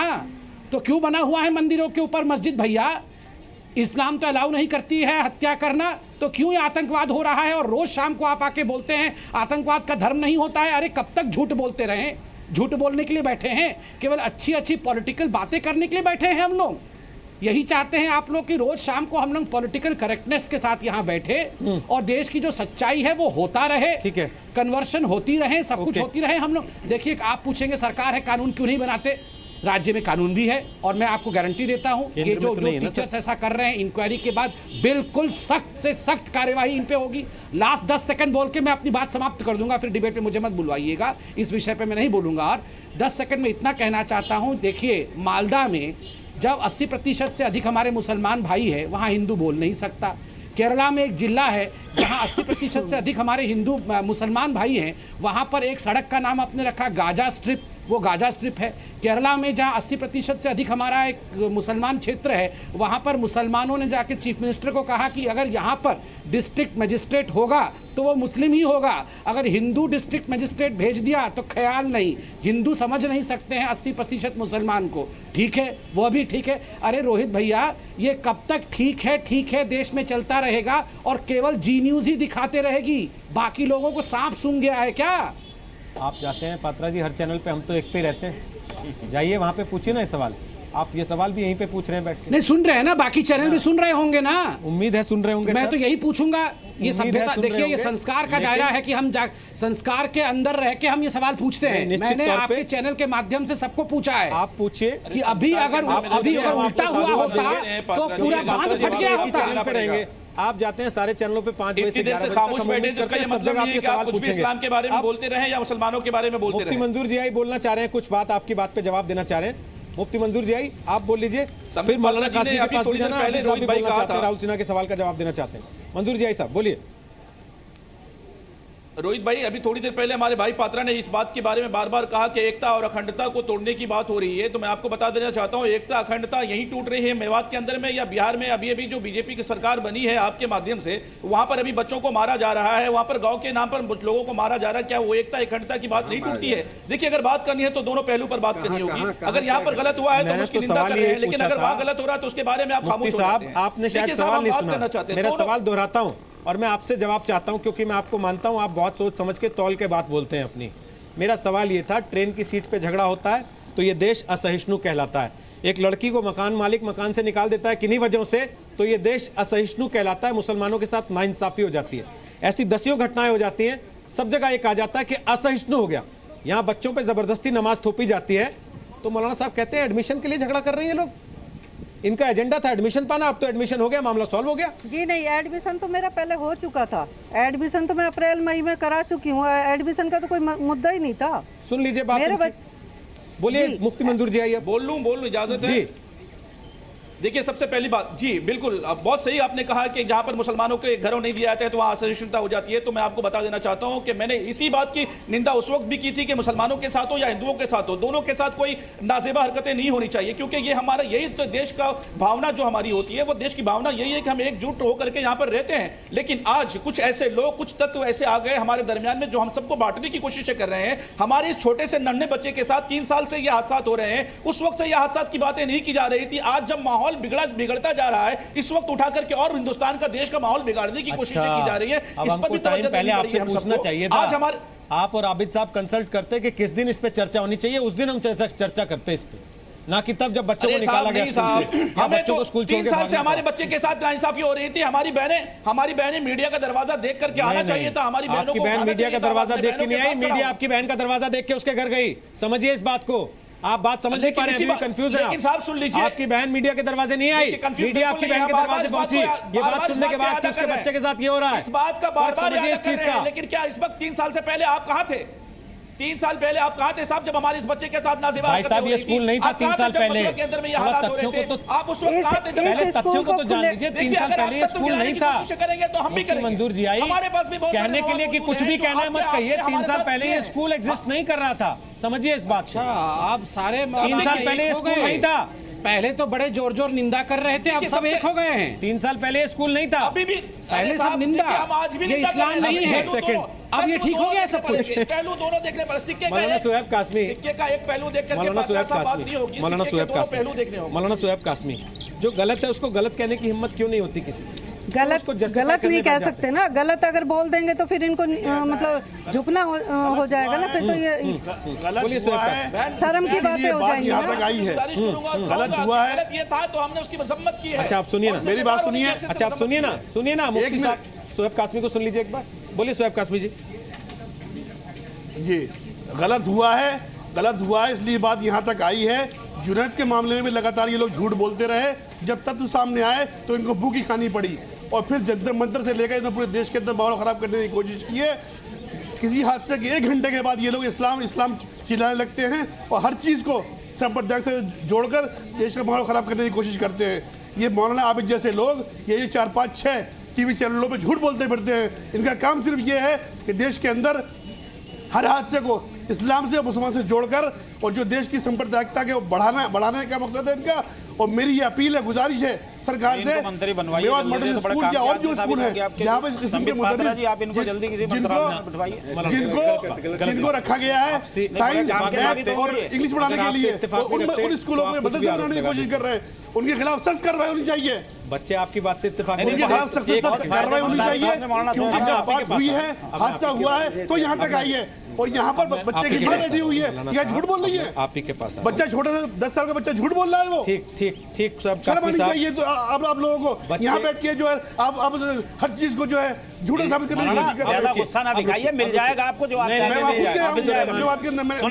माहौल है। जी अब सुनिए मेरी बात, अब मेरी बात सुनिए। बच्चा कुछ कहता है तो आज मेवात की आधी आबादी हिंदू की है, बच्चा झूठ बोल रहा है। आपके स्कूल के बच्चे के माँ बाप कहते हैं तो वो कहते हैं कि बच्चे के माँ बाप इस्तेमाल कर रहे हैं बच्चों को, क्योंकि उन्हें एडमिशन दिलाना था, इसलिए इसका राजनीतिक वो बना रहे। जबकि ट्रेन की सीट पे उनको बीफ तुरंत नजर आ जाता है, लड़की को मकान से निकाला जाता है बंबई में तो तुरंत पूरे देश में असहिष्णुता फैल जाती है कि मुसलमानों के रहने लायक ये देश रहा नहीं है। मैं आपको एक छोटा सा तथ्य बता रहा हूँ मौलाना साहब, उसके बाद सवाल का जवाब दे दीजिएगा जो राहुल सिन्हा ने उठाया। इन्होंने ये नहीं कहा सर कि जब हम जांच करने पहुंचे मेवात के इसी इलाके में 25 लोगों ने बल्लभगढ़ के स्टेशन के ऊपर इसी इलाके में हिंदू स्कूल के नाम से भी स्कूल चलता है, बुलाया लाठी से डंडे लेकर, वो बात छुपाई इन्होंने लगातार। ठीक, और सदर बाजार से लेकर मेवात तक जो हादसा हुआ सारा इन्होंने छुपाया, पूरे देश को गुमराह करने की कोशिश करी कि ये बीफ के नाम पे कत्ल हुआ है, जबकि ऐसा कुछ नहीं सर, सरासर झूठ है। ठीक शुएब कासमी, वो सच पूरा देश जान चुका है, पूरे देश को गुमराह किया, पूरा देश जान चुका है कि सीट का झगड़ा था, उसे पहलू खान के नाम पर पूरे देश को गुमराह किया इन्होंने। जुनैद के नाम पे जो कुछ हुआ वो पूरा देश जान चुका है। लेकिन आज का जो मामला है वो मेवात के स्कूलों में पढ़ाई की आड़ में धर्म परिवर्तन कराने की कोशिश का मामला है। मेवात में हिंदू स्कूल के नाम से भी स्कूल है, 1500 बच्चे पढ़ते हैं जिसमें से 182 मुसलमान हैं। हमने उनसे बात की तो स्कूल ने अपने उन बच्चों की एक लिस्ट हमें भेजी जो मुस्लिम बच्चे हैं, लेकिन वो कहां पहुंचे और वो उन बच्चों को अपने स्कूल के तमगे की तरह बताते हैं। मैं नाम नहीं पढ़ रहा हूं, केवल ये बता दे रहा हूं। डॉक्टर दिल्ली में, सीबीआई है दिल्ली में, एएसआई है हरियाणा में, हिंदी के लेक्चरर हैं, जेई हैं, एडवोकेट हैं, मारुति कंपनी में काम करते हैं, स्कूल संचालक हैं, एक गांव के सरपंच हैं, बिजनेसमैन हैं, एडवोकेट हैं, डीईओ दफ्तर में काम करते हैं, बिजनेसमैन हैं, बीटेक करके इंजीनियर बन गए। ये सब वो मुस्लिम बच्चे हैं जो उस हिंदू स्कूल से पढ़ के आए हैं। मौलाना साहब आपको क्या लगता है केवल गायत्री मंत्र उनके ऊपर थोपा जा रहा था? अभी दो बच्चे आईएएस बने मेवात के, या जिससे उनका करियर बनता? मेवात के रहने वाले, वो भी हिंदू स्कूल से पढ़ के आगे बढ़े। तो आज भी मुसलमान है, इनके धर्म नहीं बदले। आपने राहुल के सवाल का भी जवाब देना है। आपने कौन सी जांच पड़ताल की है? मुझे ठीक है रोहित जी, 1.5 मिनट है आपके पास, घड़ी चलेगी, बोलिए। मैं उम्मीद करता हूं कि 1.5 मिनट पूरा जिस तरह मैंने खामोशी के साथ सबको सुना है, मुझे भी कोई बीच में नहीं बोलेगा। बाद में आप मेरी बात को पूरी ना करिए। आप रोहित अगर गलत तथ्य देंगे तो मैं बीच में जरूर बोलूंगा। राहुल तब तो फिर आप ही बोल लीजिए, फिर मैं नहीं बता। राहुल 1.5 मिनट ये बोल रहे हैं, उसके बाद आप बोल लीजिए, बोलिए, घड़ी चल रही है। संबित जी, सबसे पहले मैं आपकी बात से शुरू करता हूं, क्योंकि आपने जो बात कही है और जिस तरह से कही है, आप एक सत्ताधारी पार्टी के प्रवक्ता की हैसियत से यहाँ पे बैठे हुए हैं और आप जिस अंदाज में मुसलमानों को टारगेट कर रहे हैं, तो इसका मतलब ये है आप जो है भाई एक काम करिए, ज्यादा नहीं आप जैसे मौलवियों को देखिए फिर यही टोका टाकी शुरू, भाई जवाब मत दीजिए मौलवी देखिए, साहब, वरना वो चिल्लाने लगेंगे। यहाँ बिल्कुल टोका टाकी काम करिए ना, आप 1 घंटे से टोक रहे थे, काम करिए ना, पार्लियामेंट में बोर्ड लिख के लगा दीजिए। मैं तो एक अनकॉन्स्टिट्यूशनल मौलवी को टोक रहा हूं। हर मसले को संबित जी पार्लियामेंट में बोर्ड लगा दीजिए कि ये हिंदुओं का पार्लियामेंट है, इसमें किसी और की कोई साझेदारी नहीं। अच्छा, लेकिन संविधान को खत्म कर दीजिए, कहिए कि मनुस्मृति का जो कानून है उसी के मुताबिक हिंदुस्तान में सारे फैसले होंगे। मौलवी साहब, अगर केवल हिंदुओं का पार्लियामेंट होता पात्रा जी आप यही चाह रहे हैं ना, तो यही कर लीजिए, क्या जरूरत है खामखा ये डिबेटें कराने की और इस तरह से इतना सब ये करने की। अच्छा 1 मिनट रुक जाइए, जवाब ना सुनने की आप में क्षमता है। आपने इतनी बात कही, हमने कितने सब्र के साथ सुनी। आप 6 आदमी एक साथ बोल रहे हैं, हम सब्र से सुन रहे हैं, आपसे एक नहीं बर्दाश्त हो रहा। पात्रा जी इससे तो आपका जो है वो सौजन्यता भी पता चल रही है। ये सब्र से सुन रहे थे। बोल लिया, दिखाइए, रिवाइंड करके टीवी दिखाइए, बहुत बहका लिया, रिवाइंड करके दिखाइए इनको। आपने मेवात को हिंदू मुसलमान में बांट दिया है, जाइए देखिए, मैं यहाँ बैठे हुए बता रहा हूँ आपको। आप बता रहे हैं, मैं कल जाऊंगा, आप बता रहे हैं, मेरे पास सारी इत्तलाएं आ चुकी है, आपने वहाँ हिंदू और मुसलमान में बांट दिया मेवात को, सिर्फ एक छोटे से मामले को इतना बड़ा बना करके। आप बता रहे हैं मोबाइल के जरिए तैयारी करा रहे हैं। 70 सालों से नहीं, मैं तैयारी नहीं करा रहा हूँ, मेरे पास जो इत्तलात है सारी इत्तला आप ही के पास क्यों आती है? डीसीडीएम के पास क्यों नहीं वहाँ जाती? जो संतराम ड्राइंग का टीचर है उसने सारी साजिश रची, बच्चों को इस्तेमाल कर लिया, उसके घर वालों को टीचर को तो आप लोग पिटवा चुके हैं, बच्चों के नाम पर जो है एक्सप्लॉइटेशन किया जा रहा है, उनके माँ बाप का भी एक्सप्लॉइटेशन किया जा रहा है, बच्चों को भी एक्सप्लॉइट किया जा रहा है, और हिंदू और मुसलमान में बांट रहे हैं। रोटी नहीं खाते क्या? हमें बीजेपी की सरकार है, जुनैद का बीच में क्यों ला रहे हैं बार बार? रोहित जी आरोप लगा रहे हैं, एक भी सवाल जवाब आपके पास नहीं है। रोहित जी मैंने जी के एक भी सवाल आरोप लगा रहे हैं, नहीं है मौलाना आबिद। रोहित जी आप लोगों ने वादा, आप लोगों ने माफी मांगे, देश एक माँ प्रेजेंट है, माँ को शर्म आनी चाहिए, आपको पुष्पा जी से माफी मांगनी चाहिए, माँ को मांगनी चाहिए। क्या बात कर रहे हैं? बांटते रहे लोगों को, जबरदस्ती नमाज पढ़वाते रहे, माफी हम लोग मांगे। बहुत बढ़िया, बहुत बढ़िया, बहुत बढ़िया, बहुत बढ़िया। वादा किया था पूरी कौम के सामने, आपने पूरी कौम के सामने वादा किया था, हम नहीं बोलेंगे, सुनेंगे, और आप जो है धर्म आप बता रहे हैं, एक्सपोज हम हो रहे हैं, एक सच सीट को बीफ आप बना रहे हैं, एक्सपोज हम हो रहे हैं, माँ को गाली आप दे रहे हैं, एक्सपोज हम हो रहे हैं। मौलाना साहब तथ्यों पर बात कर लीजिए, सच तो बर्दाश्त कर लीजिए। आपका सच 4 बार बदला एक घंटे में, तालिबान है मौलाना 1 घंटे में 4 बार आपका सच बदला। आप तो गद्दार हैं यार इस देश के, 1 घंटे में 4 बार सच बदला अंग्रेजों के आपका। साथ मिल करके इस देश से गद्दारी की तारीफ की है, और आज भी इस देश से गद्दारी कर रहे हैं, आज भी गद्दारी कर रहे हैं। दाद देता हूँ आपको।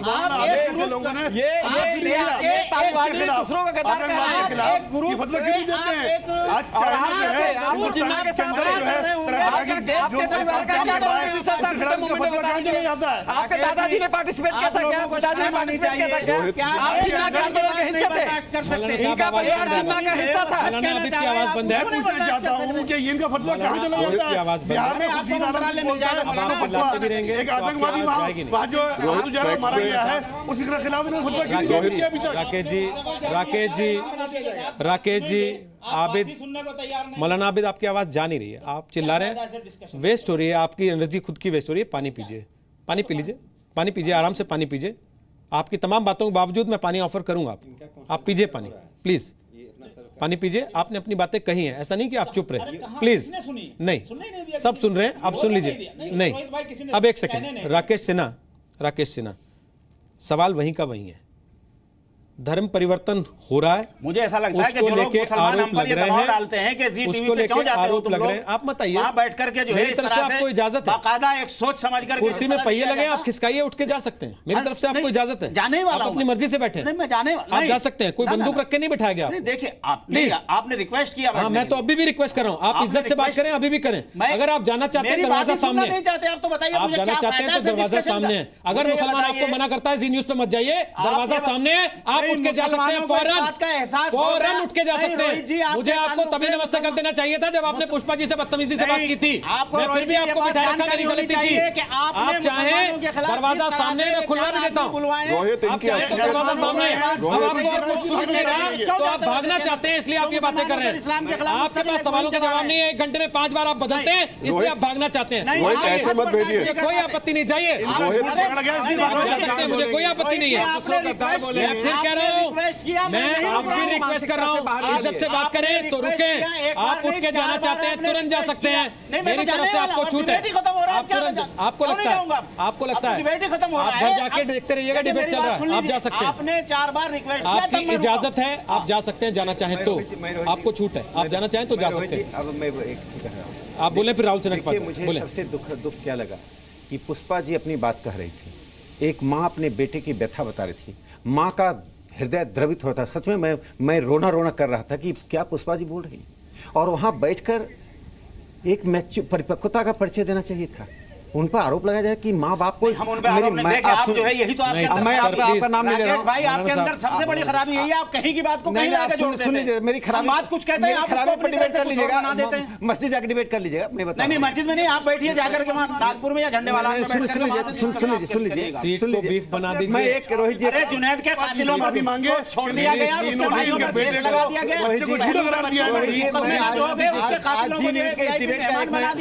हम नहीं देख रहे हैं क्या हो रहा है। ये देश रहने लायक नहीं है, इसलिए आप लोग नवाज शरीफ को चिट्ठियां आप इस देश को कैप्चर इसलिए आपका इमाम नवाज शरीफ को चिट्ठियां लिखता है कि हमें बचा लो आके, इसलिए आपका इमाम नवाज शरीफ को चिट्ठियां लिखता है, इसलिए आपका इमाम नवाज शरीफ को चिट्ठियां लिखता है। आप लोग पैरवियां करते हो टीवी पे बैठ के उसकी, वाजपेयी ने नुमाइंदा आप पैरवियां करते हो उसको टीवी पे बैठ के, आप पैरवियां करते हो इस इमाम के टीवी पे बैठ के जो नवाज शरीफ को और बगदादी को चिट्ठियां लिखता है, उनकी आप पैरवियां करते हो बैठ के। इमाम साहब अटल बिहारी वाजपेयी मौलाना साहब में भी आता है, ऐसा नहीं है, ऐसा नहीं है कि हमें नहीं मालूम है, आप सुनना नहीं चाहते अलग बात है। फिर रुक गए क्या? एड्रेस करके एक बात कहना चाहता हूँ पुष्पा जी, मैं आपको बधाई इसलिए देता हूँ, 1915 की घटना आज कोट कर रहा हूँ जो मैंने तीन मूर्ति लाइब्रेरी में पढ़ा। वो किसी और संघ का नहीं, श्रीपाद अमृत डांगे एक कम्युनिस्ट पार्टी के संस्थापकों में थे। वे मुंबई के एक स्कूल में कॉलेज में पढ़ते थे, विल्सन कॉलेज में। वहाँ पर क्या हुआ मालूम है, टीचर आता था कहता था बाइबिल पढ़ो, डांगे ने कहा हम बाइबिल नहीं पढ़ेंगे। 400 छात्र के साथ डांगे इस कॉलेज छोड़कर चले गए, दूसरे कॉलेज में एडमिशन लिया, उनको निकाल दिया गया। उसके बाद 400 छात्र गए। ये 1915 की घटना है। इस देश के लोगों ने साहस दिखाया है। ऐसे धर्म परिवर्तन, जोर जबरदस्ती, झूठ फरेब के साथ जो लोग धर्म परिवर्तन करते हैं, बिना सत्ता की मदद के लोगों ने साहस दिखाया। मैं आपका अभिनंदन करता हूँ, आपके दोनों बच्चों का अभिनंदन करता हूँ जिन्होंने भारत की पंथ निरपेक्षता को, भारत के संविधान के उस मूल्यों को बचाने का काम किया है। मैं लास्ट कमेंट केवल 2 लेना चाहता हूँ, समय हालांकि खत्म हो गया। ओम प्रकाश जो बच्चा हमारे साथ है वो कुछ कहना चाहता है इन सारी बातों को सुनने के बाद। मुझे पता है उसका ये बहुत कड़वा अनुभव रहा होगा टीवी डिबेट में बैठने का। इस तरीके से लोग चीखते हैं, चिल्लाते हैं, ऐसा लगता है गला ही ना पकड़ने। सर ओम प्रकाश आप बोलिए क्या कहना सर, ये कौन है सर? कल आके मिलूंगा बेटा, मैं इंशाल्लाह तुमसे स्कूल में कल आके मिलूंगा। देखिए उसे डराइए मत, नहीं सुन लीजिए, बच्चे को सुन लीजिए, हमारा वो बच्चे को सुन लीजिए, वो हमारा बच्चा है। बोलिए ओम प्रकाश क्या कह रहे हैं आप? ये मौलाना साहब है, कह रहा है संतराम सर ने हमको भड़काया है। बोलिए। यस सर, ये कह रहे हैं संतराम सर ने आपको भड़काया है, सही सुना? सर ये कौन कह रहा है कि ये सर, ये ऐसा कुछ नहीं है सर। संतराम सर ने एक बार बोला था कि आपके साथ जो भी कुछ हुआ है वो आप लिख सकते हो इसमें, तो मैंने लिख दिया।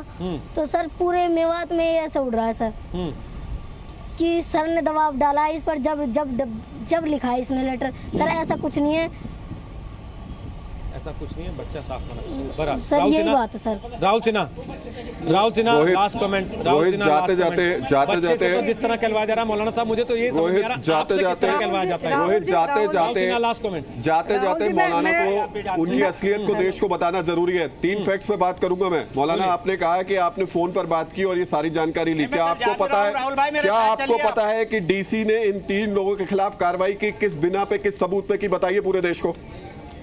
कल मैं जा रहा हूँ, मेरे साथ चलिए। अभी बताइए, चली गई है भाई, अभी बताइए। इसलिए आप कह रहे थे कि बिना जांच पड़ताल के उन्हें सस्पेंड किया गया। अभी बताइए कि आपको क्या आपको ये जानकारी है कि डीसी ने उन्हें क्यों सस्पेंड किया? आज भी इंक्वायरी चल रही है, आप ही का चैनल। क्या आपको ये पता है कि डीसी ने सस्पेंड क्यों किया? मैंने सुना कि बिना तथ्यों के आप उस प्रोपेगेंडा को बढ़ा रहे हैं जो वहां पर कुछ लोग करने की कोशिश कर रहे हैं। मौलाना, समय खत्म हो गया। पुष्पा जी कुछ कहना चाह रही है। पुष्पा जी लास्ट कमेंट कर लीजिए, क्या कहना चाहती हैं आप? पुष्पा जी। मौलाना जी मैं आपसे सिर्फ 2 बातें पूछना चाहती हूँ, मुझे वो साफ साफ जवाब दीजिए।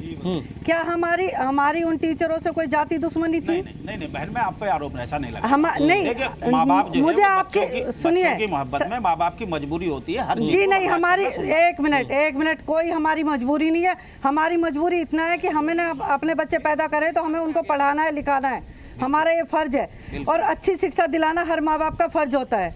इसमें आपने जो अभी बोला कि भाई ये माँ बाप पहले से ही मतलब इनकी प्लानिंग है, ये आपको नहीं कहा बहन, अगर आप ऐसा समझ रही है, मैं मना कर रहा हूँ। मैंने आपके बारे में नहीं कहा, किसी भी माँ बाप के बारे में नहीं कहा। 1.5 घंटे माँ बाप की तो मजबूरी है होती है। दूसरी बात करने वाले लोग अपनी सियासत के लिए अपना काम करते हैं। मौलाना जी मैं दूसरी बात और पूछना चाहती हूँ। मौलाना पुष्पा जी लास्ट बोलिए जी, बताइए। अपने देश में जितने भी अध्यापक हैं, उनका फर्ज ये है कि भाई हम स्कूल में जाएं और बच्चों को अच्छी शिक्षा दें। बिल्कुल सही बात। ना कि हम क्लास के अंदर देश मतलब पूरे देश के टीचरों के लिए कह रही हूँ मैं, ये जो भी हैं जो इस तरह की बातें करते हैं। एक मेवात में तो मैं रह रही हूँ, इसलिए मेवात का मुद्दा ये बन चुका है, क्योंकि मेवात में मैं देखती आ रही हूँ क्या हो रहा है। मैं हर टीचर से ये मतलब कहना चाहती हूँ, क्या जब क्लास में वो जाते हैं तो उनका फ़र्ज़ ये है कि भाई वो बच्चों को अच्छा पढ़ाएं, अच्छा समझाएं, अच्छी सभ्यता उनको सिखाएं, देश के बारे में बताएं हमारा देश क्या है। बिल्कुल सही बात है आपकी। हम हिंदुस्तानी हैं। इत्तेफाक है आपकी बात से। जी हम हिंदुस्तानी हैं। बिल्कुल हम हिंदुस्तानी हैं और हमें सबको मिलकर के आपस में इस मुल्क को बनाना है, आगे बढ़ाना है। दूसरी बात मैं आपसे ये कहना चाहती हूँ कि मेरा किसी से कोई पर्सनल कोई दुश्मनी नहीं है, ना ही उन टीचरों से है, ना ही आपसे है। मेरा सिर्फ अपने बच्चे को अच्छी शिक्षा देना है। और आपने जितने भी बातें रखी वो सारी आपने हमारे खिलाफ रखी हैं। नहीं बहन जी, अगर आप ऐसा समझ रही हैं तो मैं आपसे कह रहा हूं कि नहीं, आपने साफ बोला है अभी। धन्यवाद। माफी तो आपको मांगनी पड़ेगी राजेश जी, पूरे देश से। धन्यवाद। नहीं, किसको मांगनी पड़ेगी माफी? वो मांगेंगे जिन्होंने गलती की है। 1.5 घंटे की डिबेट में मेरे दोस्त ने 1.5 घंटे जिन्होंने गलती की है माफी वो मांगेंगे, माफी हम क्यों मांगे? इसी से पता लगता है कि मौलाना साहब ने कैसी जांच की थी। और अपनी जांच रिपोर्ट टीवी पर रख देने के बाद वो कह रहे हैं मैं कल जाऊंगा वहां जांच करने। ये तो फोन वाली जांच थी। आप इसी से समझ सकते हैं कि किस तरीके से चीजों का प्रोपेगेंडा बना के उनका इस्तेमाल किया जाता है और धर्म परिवर्तन को स्कूल के एडमिशन का मामला बना के उस पर पर्दादारी करने की कोशिश की जा रही थी। फिलहाल इतना ही।